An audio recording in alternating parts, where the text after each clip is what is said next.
like living.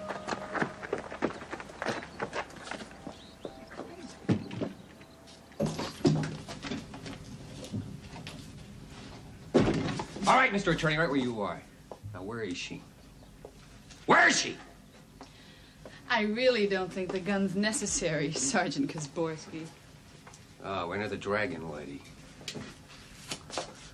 You two looking for something? I asked you a question.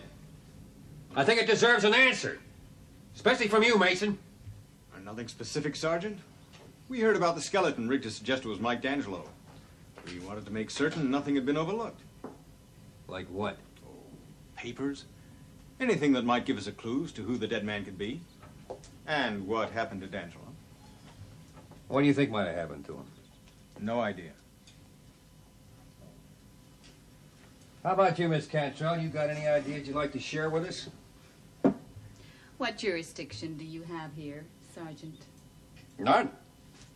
But just so you know, I'm here with the consent and the knowledge of the British police, and if you want them to start asking you questions, that's the way we'll play it.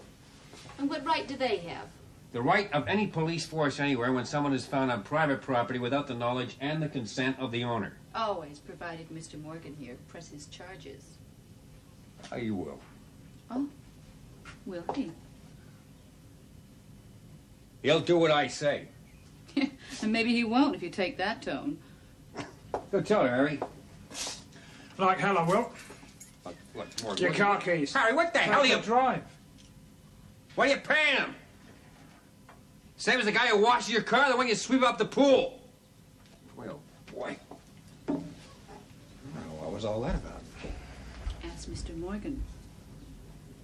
I had the impression I was being hired. And are you for hire? Nobody else has hired me. Oh, who else is there? Alda and Martinelli, to name but two. Oh. Okay, Mr. Morgan, you're hired. We pay very well. For what? Well, we don't know right now, but we'll know when we find it. I've heard that before this evening.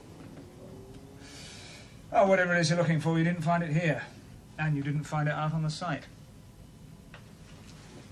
Tell him. Alone at last.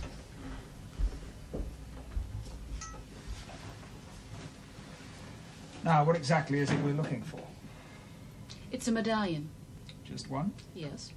Seems an awful lot of fuss for just one medallion. Let's just say there's more to it than its own value. Like what, shall we say? It's called the Rose Medallion. The face of the medallion we're looking for is exactly like that one, except on the back is engraved a 5-figure number. What's the significance of the number? Got an awful lot of questions, Harry. Just do your job. So, we're looking for a medallion, just like that, which may or may not be on the building site, and which you all seem to think Stanley may or may not have found without telling anybody. Yeah. Terrific. And the identity of the man whose skeleton was found. Okay. There is just one more thing. Why is Kusborski over here? Because we found the body of a New York gangster. Do you believe that? I'm not yet quite sure what I believe. Mr. Morgan, are you planning to tell Kusborski everything you find out? Harry! Stanley. Harry! Look, when he comes in, don't say any more than you have to. Harry! Agree with everything I say, and most important, don't behave as if you like me. Oh. It isn't a bloody joke. Harry, can I see what I found? This is my cousin, Stanley Meadows. Stanley, this is a client of mine, Mrs. Mason.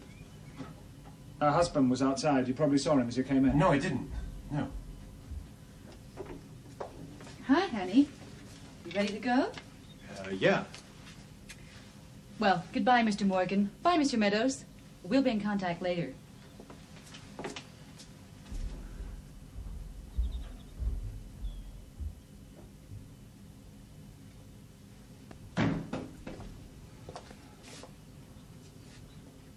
So you found something today, eh, Stanley? Yes, I did, Harry. Come and look. Yeah, in a minute. Let's have a cup of tea first, eh? If you're having one.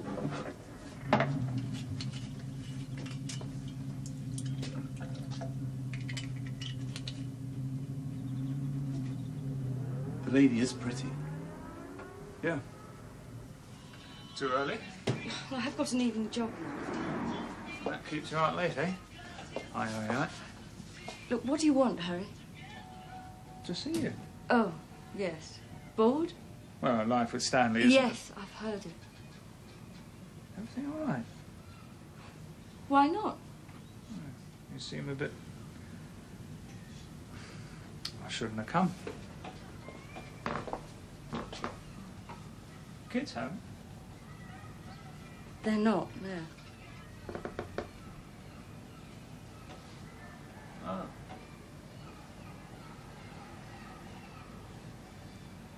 Who is he? You don't own them, do you, I Harry? never thought I did. Oh, well, it's just a passing fancy then for both of I us. think it was more than that, wasn't it? Yes. I'm sorry, Harry. Look, don't think badly of me. It's just that, well, I wanted something more than you seem prepared to give. Funny how quickly we've begun talking in the past tense. Things move on. Right.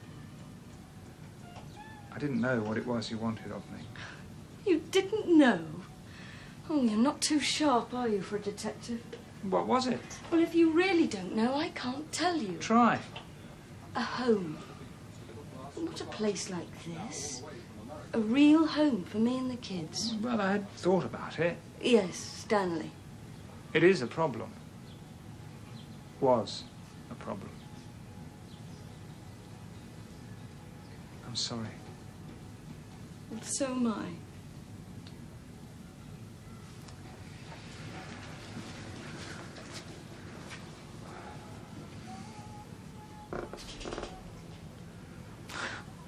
What's his name? Paul Jackson, you don't know him. What does he do? He's manager of a catering firm, Fletcher's of Guildford. Do you know them? Oh. I'll better go. See you, love. Take it easy, eh? And you, Harry.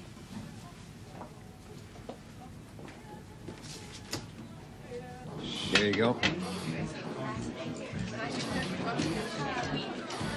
Your friend Miss Cantrell is looking for a medallion.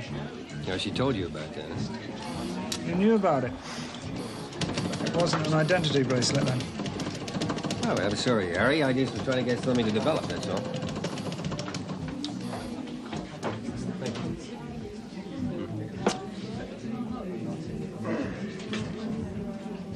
So, what's the significance of the medallion? Well, I don't know, Harry. I wish I did. I'm as much in the dark about it as you are. So we're stymied. Well, no. We got a couple of games. Name one. Well, one, Selena Cantrell has hired you, so we now have a foot in their camp. Two, you're getting paid properly for your involvement. But now what we got to do is get closer to Alda Martinelli. What? Tail them? Oh, no, we take a look at that house they're staying at. Try to get inside. Huh? When? Tonight. Good and late. Hello, Harry. Hello, how are you today? Could be better. Hello. Hello. Okay, Harry. I'll pick you up at your place, right? Okay. Nice knowing you. Oh. See you later. Who's he? A client. Very handsome. Americans race. Maybe we should do something about it. What? Improving your day. Can you? It's all right. I've had a good rest. Well, nothing ventured, nothing gained. How old are you? What's that got to do with it? Good question, but I asked mine first. 19? Is that Paul Jackson? Now listen. I won't waste time on niceties. I'm a friend of Julie's. Now don't say anything, just listen. If she knows you're married, that's all right, that's the end of it. But if she doesn't, you're in trouble. All right? I don't need to repeat any of that, do I?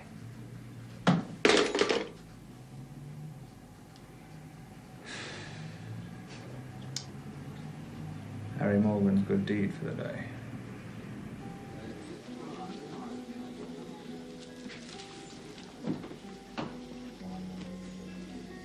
Lovely in here, isn't it? It's nice to have a change of scenery.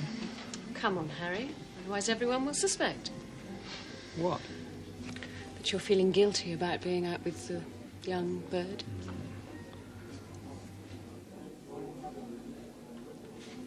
Yeah. There's a name for men like me. I love this old-fashioned music. Makes such a change from rock. Don't you think? Yeah, right. Well, while we're waiting, I shall go and phone.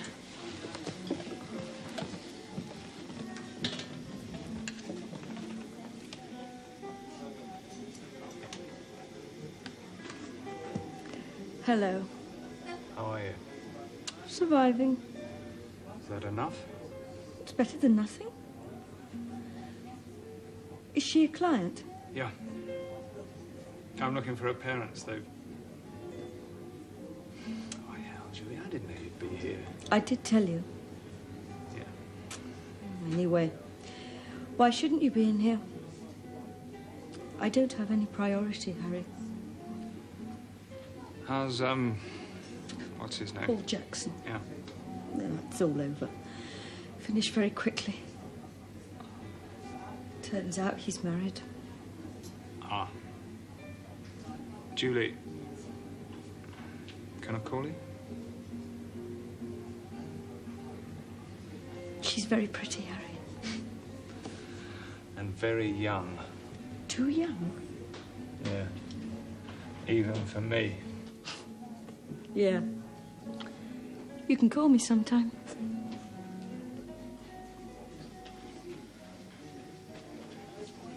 Everything all right?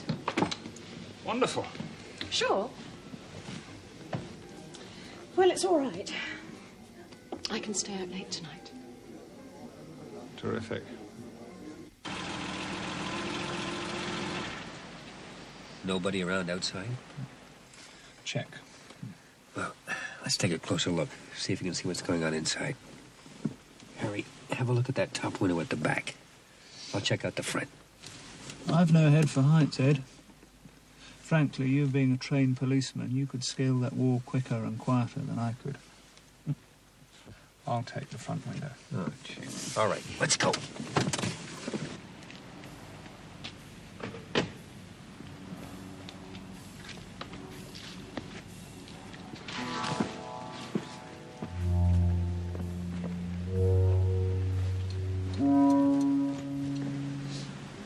Are you ready?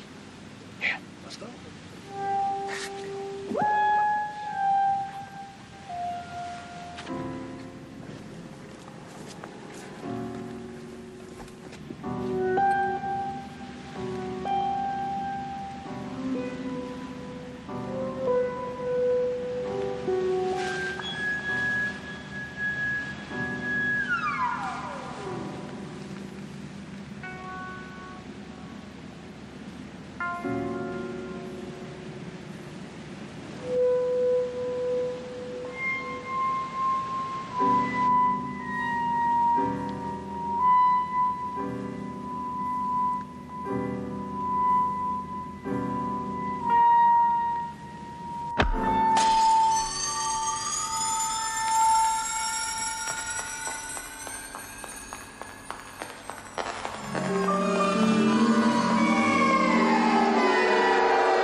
Will I live? I'm afraid so. Thank you. The doctor says you're okay, no signs of any concussion. Terrific.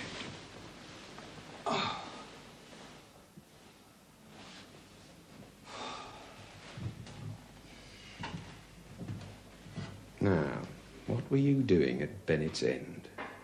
Bennett's End? Never heard of it. The name of the house in whose grounds you were discovered by the owner. I thought it was called Tree Cottage. That's the house next door. So, it was Tree Cottage you were really visiting. No, I just happened to remember seeing the name. Remarkable recall after a bang on the head like that. I was just walking past the end of the road and, Yes. I remember I saw a shadowy figure moving about, looked suspicious. I naturally investigated and somebody hit me over the head. That's all I can remember. I think you were following some line of inquiry and you got unlucky. Oh. Has your investigation anything to do with Sgt Kusborski and the skeleton your cousin found? Stanley. Oh! Well, I think that'll be all for now, Mr. Morgan. I'm not closing this matter. Not yet.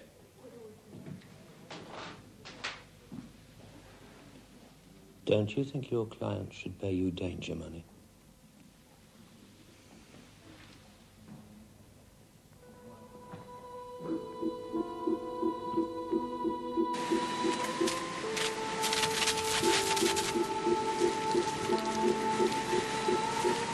Oi, Stanley!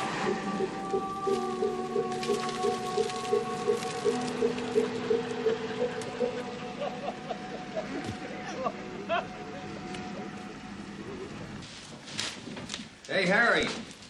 How are you? Terrific. What are they for? My funeral? I thought they'd cheer you up. Okay. Explain. Well, I thought maybe you'd do that. Me? How come? Well, look, I went in the garage. I found the ladder, right? I went up, I had a look, I got the window open. I come back down for you. You're missing. All of a sudden, I hear a commotion from the garden of the house next door. I look out and there you are lying flat on your back on the lawn. The burglar alarm is ringing. Then I hear a police siren coming, and I decide to get the hell out. A burglar alarm was ringing. That's right, from the house next door. How the hell did you get there? I was taking a nap at the time. Well, somebody must have carried you. There was another man in the house with Alda and Martinelli. I didn't see him, didn't recognize him. But he's wearing a old-fashioned coat with a velvet collar. Well, Alda and Martinelli flew back home to New York this morning. Did they, sir? And I think I'll catch the 6 o'clock tonight from Heathrow. I should start feeling lonely. Well, my boss is getting a bit impatient, wants me back home. Anyway, I think it might be a good idea to keep close to Alda and Martinelli, just to see what they get up to. I don't think we're going to find any more surprises over here. What about Selena and Mason? Well, you can keep me informed about them. Have you been entirely straight with me, Ed? I mean entirely straight. Harry, look, I can't tell you everything, not at the moment. I do have a personal interest. But there are a lot of things to be cleared up yet. And you can help in that.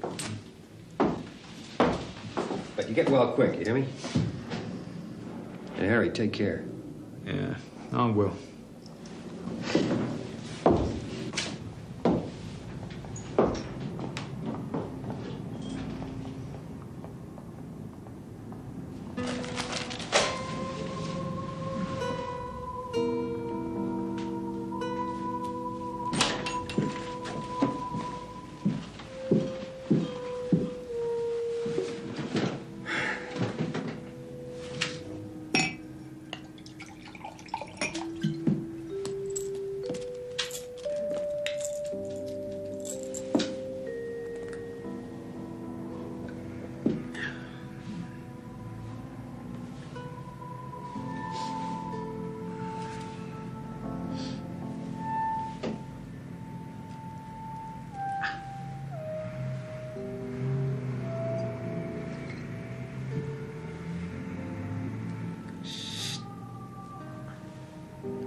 Done it again. Right, it's time for real. Rosie! Rosie! Harry Morgan. Hello, it's Tommy. Yeah, no, Tommy, anything wrong? No, well, not really, but, Well, Stanley was a bit upset this morning. What's happened? Oh, well, he's all right now, but you know the way he cleans his machine every night, with regular as clockwork? Well, this morning it was covered with muck as if somebody's used it during the night. I'll be right over.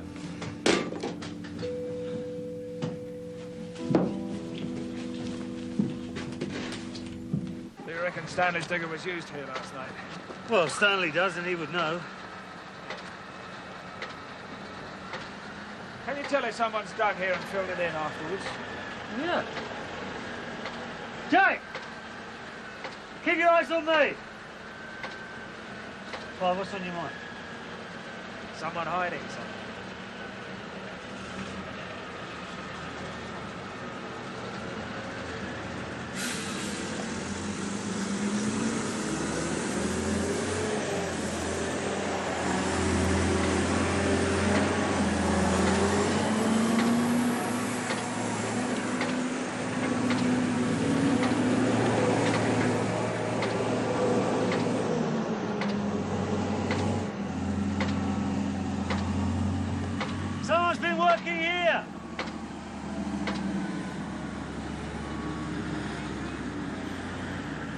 Marks go the wrong way. They should finish up by going in that direction. Just here, they go the other way. Better take a look. Jack!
Wait for the police to do that?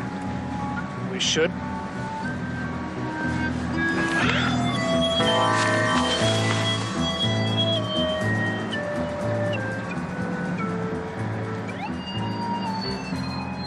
I want the whole story.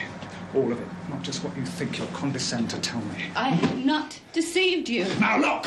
Right now I'm in a load of bother with the police. My little inquiry agency is heading for the scrap heap. All you seem to worry about is you. I need to. I've got a dependent to worry about. Oh, so that's why you're so angry, because of Stanley. This affair has got nothing to do with Stanley or with me, but both of us have been dragged into it like a pair of bloody idiots, and I don't like it. I'm sorry. So am I. Now, when did you last see Mason? Oh, God. Did you kill him? Did you arrange his murder? No, I didn't. Did you know about it? No. Did you have anything at all to do with it?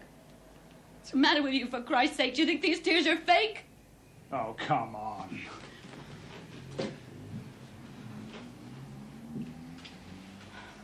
Harry, John was a friend.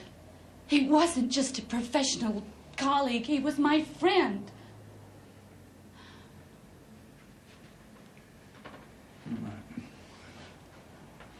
When did you last see him? I saw him for dinner the night before last. And after? After, he said he didn't feel too good, so he went to his room. What did you do? I went to my room. What time? 10 o'clock. Oh, 10:30. I don't know.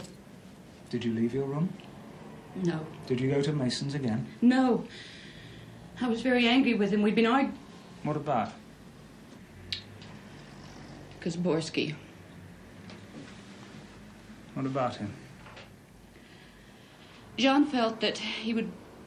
Well, he felt that we would get more cooperation from him. He was probably right. You disagreed. I don't trust Kusborski. Oh? Why not? Because he's a cop.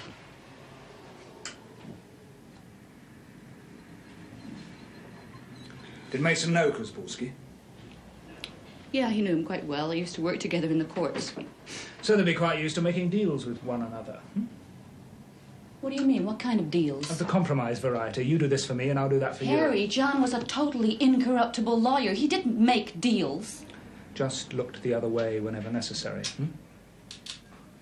Were they friends? Yeah, they were friends. They got on. They had a mutual professional respect for each other, but they weren't good friends. Why do you ask? I don't know. Just my nose itching.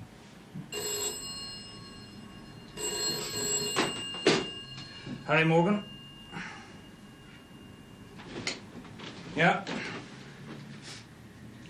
Yeah. When? The police. Busy oiling their interrogation rack by the sound of it. What, they want to see you? Now. Are they going to want to see me too? What do you think?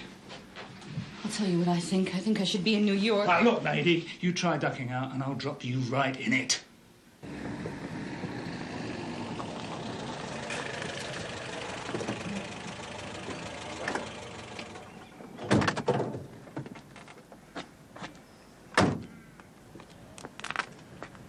A meeting like this, John, people are going to begin to talk. Strictly off the record, Harry. What's the name of your client connected with this case? Oh, come on, you know I'm not likely to tell you that. There are no rules about inquiry agents not giving the names of their clients. My rules, John. It wouldn't be Miss Selena Cantrell by any chance, would it? Mason worked for her. I know that. I'm asking, is she your client? No comment. Miss Cantrell visited your office this morning, so I believe. We'll be asking Miss Cantrell a few questions ourselves in the very near future. Good idea. Can I ask you a question? You can ask. What kind of bullet was Mason killed with? A .38. Possibly fired from a Smith & Wesson. But that part's guesswork at the moment.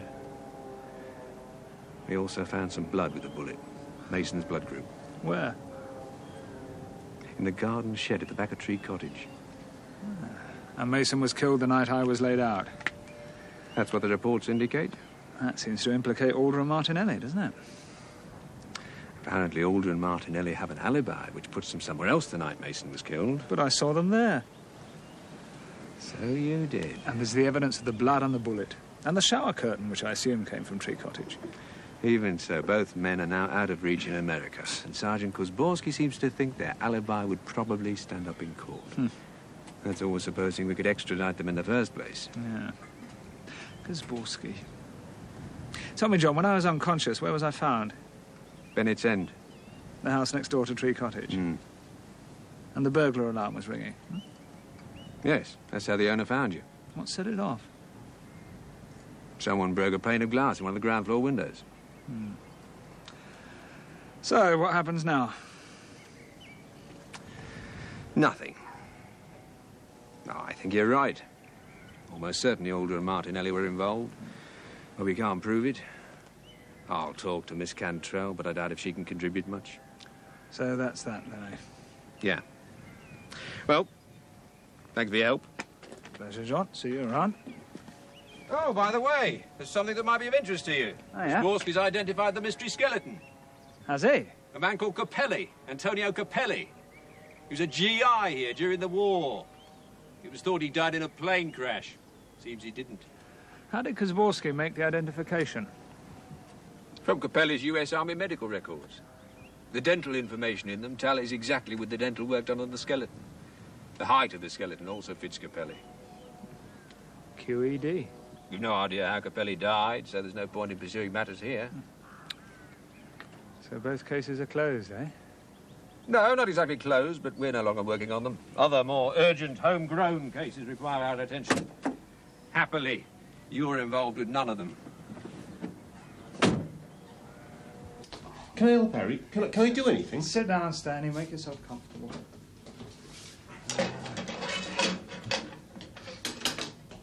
Oh, look, don't put the telly on or something, eh?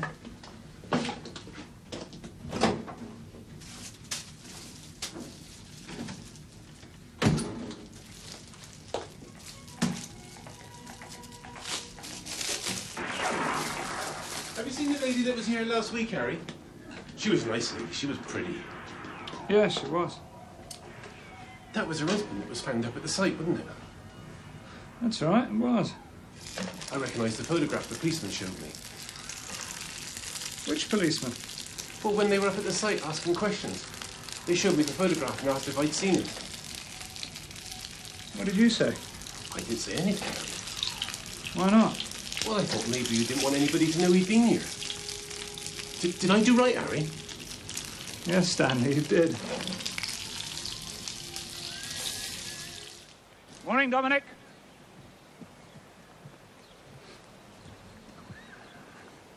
Keep your voice down. I shouldn't be here, you know. Oh. Have you seen that park keeper over there?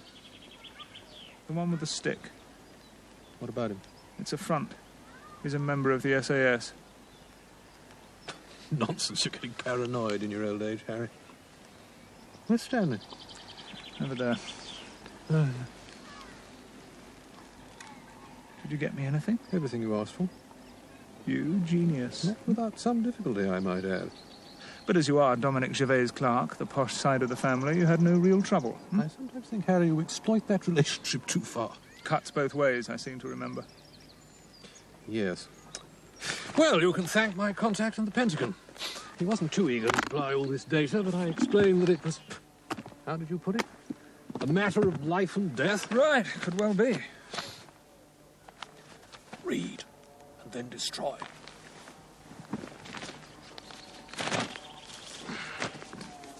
Aren't you taking all this cloak and dagger stuff a bit far, Dominic, even for you? Do you seriously want to see me drummed out of the service? Never happen, old man.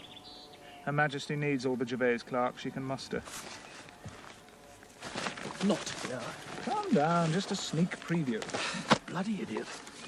Well, the old man in the Pentagon has been busy. What? There's a copy of Antonio Capelli's U.S. Army medical record. A list of the 5 known survivors of the American Army Air Force Dakota, which crashed on takeoff in August 1944, plus copies of the medical records of each one of the 5 survivors. If you want any more, you'll have to whistle. That's interesting. Very interesting. Are you going to tell me, or do I have to guess? It seems one of the survivors of the plane crash settled here after the war. Correct. One Charles Condoli lives in Abingdon, Berkshire. Well, at least I can start in England. Would be a wasted journey. What do you mean? He could have gone anywhere. Gone back to the States, stepped under a number 9 bus. Who knows? Those addresses aren't current. We're good, but not that good. This Army medical report on Tony Capelli makes even more interesting reading. Confirms my suspicions. What? Well, put that stuff away, will you? Oh, yours, I believe. Good luck. Remember what I said. Destroy those documents. Come in, Stanley.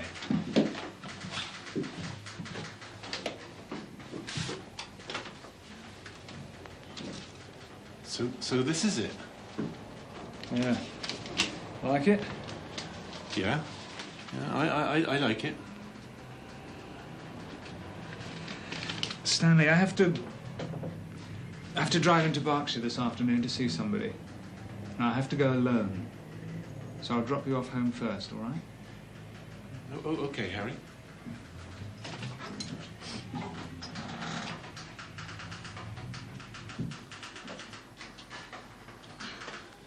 Hello, Mrs. Mason. Hi there, Mr. Meadows. Mr. Morgan. Sorry to hear about your husband. Thank you. Stanley, we haven't had any lunch. I'm starving. Do you mind going out? Bringing something back? Hot dogs, Harry? Sounds terrific. Would you care for something? Oh, no, thank you.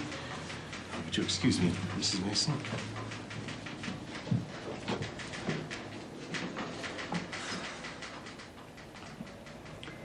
I was going to give you a call. I have decided to pay you off. $3,000? I'm not sure I've earned it. Just bank it, Mr. Morgan, and forget the case. It's closed. What happened to Harry? Just a nice guy you once knew? And doesn't finding the Rose Medallion interest you any longer? And what about uncovering the identity of the mystery skeleton? That seemed like such a good wheeze at the time. Well, we now know whose skeleton it was. It was Tony Capelli. No, it wasn't. Oh, yes, it was. Oh, no, it wasn't. The police obtained a medical report from the army. It wasn't Tony Capelli. I have a copy of the real army medical report.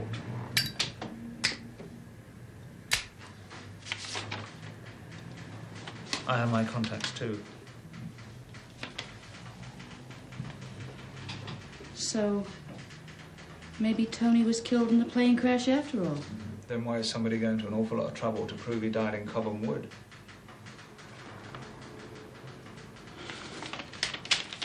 Are you still available for hire? Only to you. I want you to find out what you can about Tony. Whether he's alive or dead, or if he's dead and how he died, and if he was murdered. I get the message. I'll write you out another check. Now, this will do to be going on with. What I do want is information. So far, everyone, including you, has refused to give me any information, so...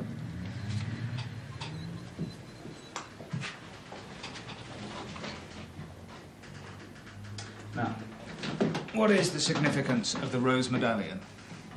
Harry, why do you want to know? Because nothing makes sense without it. Why is everybody so desperate to find Tony's medallion?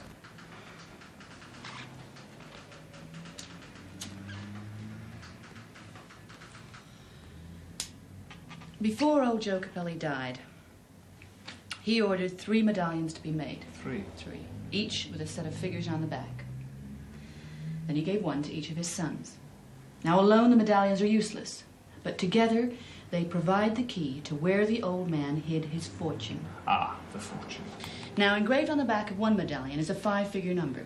On the back of the other 2 are 3-figured numbers. And when laid together in the right sequence, they give an 11-figured number. And what's the significance of the group of numbers? It's a map reference. A map reference? That's right. Now, the first 4 digits give the longitudinal reference in reverse. The last 4, the latitudinal reference. And the middle 3?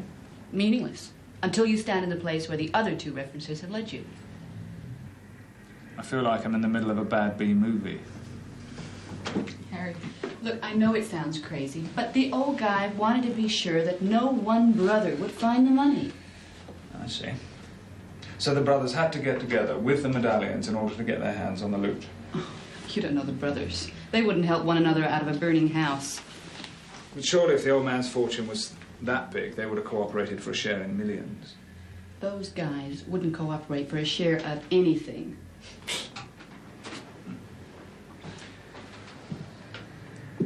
Do you have the number engraved on the back of Giorgio's medallion? Yes, I do. Oh, let's have it. I don't think that Giorgio would like it. Well, what's in it for Giorgio anyway? He wants the fortune. No, not the fortune. Look, Giorgio is a very sick man. He doesn't have long to live. Oh. No, listen, the money means nothing to him. So why did he send you and Mason over here? Because he wants to be a good man. It's a bit late in the day, love. Harry, Giorgio sent us over here because he wants to find out if Tony is alive or dead. And that is all.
Well, that's one hell of a way out story you've been telling me, young fellow.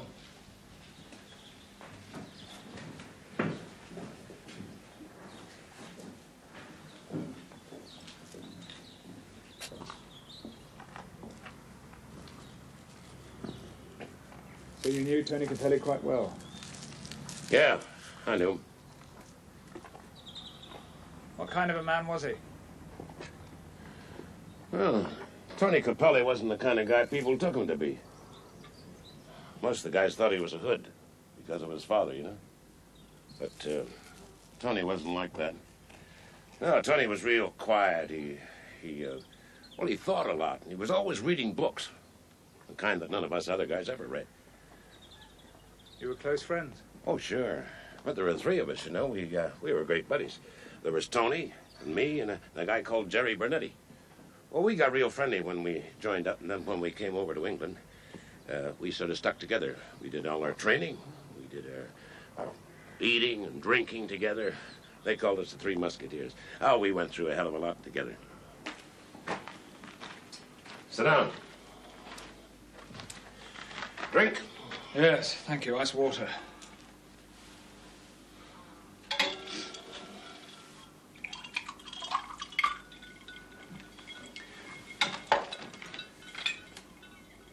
What happened on the night of the plane crash, Mr. Condoli?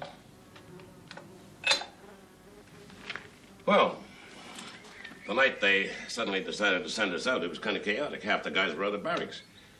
Tony and Jerry, they were out drinking. I was with Sally. She's my wife now.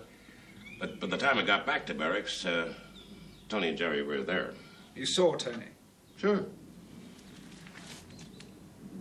Where was he sitting on the aircraft?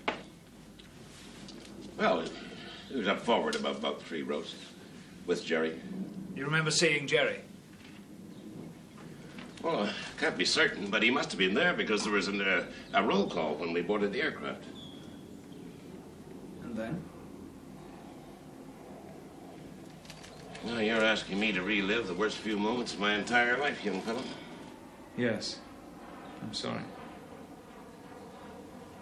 Well, everywhere in this Dakota, we taxied out for takeoff.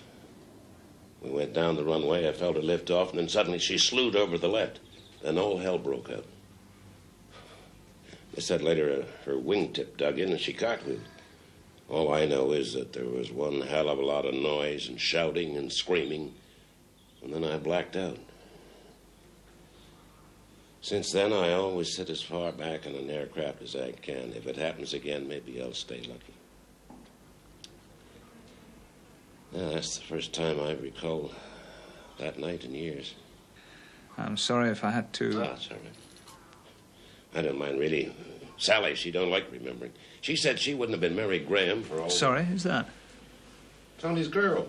He had a girlfriend? Oh, sure he did. Yeah, she lived in town. Same as Sally. They both came from Dunsfold. What was her name again? Mary Graham. Yeah, she came up to the hospital quite a lot after the crash. Suddenly, with Tony dead, she had nobody. All her folks were gone. She was pretty cut up about Tony. And then, about 6 months later, after I got out of hospital, I went along to see her. And you know something? She was transformed. She was completely changed. She was very, very happy. She said she was emigrating. She was very excited about it. Well, Canada, I think, or was it Australia? Kind of, I remember. Anyway, she seemed to have put Tony behind her. Gotten over it pretty quick when you think how cut up she was a few months before. Yeah, it was the last time I saw her. She didn't write? Hmm? Oh. Ah. Thank you very much, Mr. Condoli. Pleasure. You've been a great help. Oh, there was one last thing. Sure, go ahead. I'm in no rush. Do you remember seeing Tony with a small gold medallion? You mean the Rose Medallion? Yeah. Why? Did Tony ever talk about it? There was a number engraved on the back. Did you ever see it? Yeah. What's behind all this, Mr. Morgan? A long and complicated story. But it's very important. Well, Jerry Bernetti and me, we made a pact with Tony. We gave him our word. The number, the 5 figures, he made us memorize them. So you know the number? Tony called it his safe deposit system. Apart from Tony, only Jerry and me knew that number. Do you know why he asked you to memorize it? Well, he seemed scared that something might happen to him, something to do with his family back home. No, apart from Tony, only Jerry and me knew that number, just in case. I think this is such an occasion that Tony planned for, Mr. Condoli. I need that number. Why should I trust you? Ah, no wish to harm Tony. Tony's dead. You told me he died in that plane crash. Somebody else says he was dug up on a road building site 2 weeks ago. With that number, I may be able to find the truth. So you think Tony's still alive, huh? I don't know. But if he is, he could be in very great danger. Well, we better go find that number. It'll be in one of my old war diaries. You better come up to the house.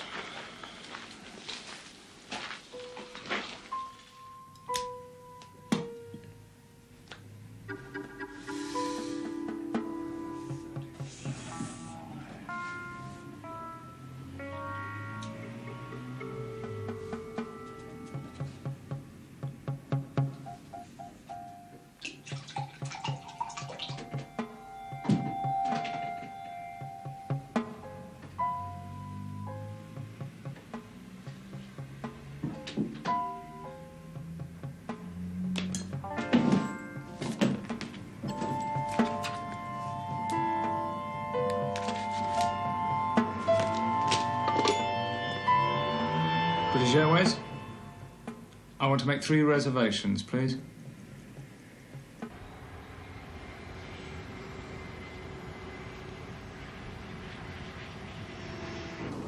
Why Sardinia?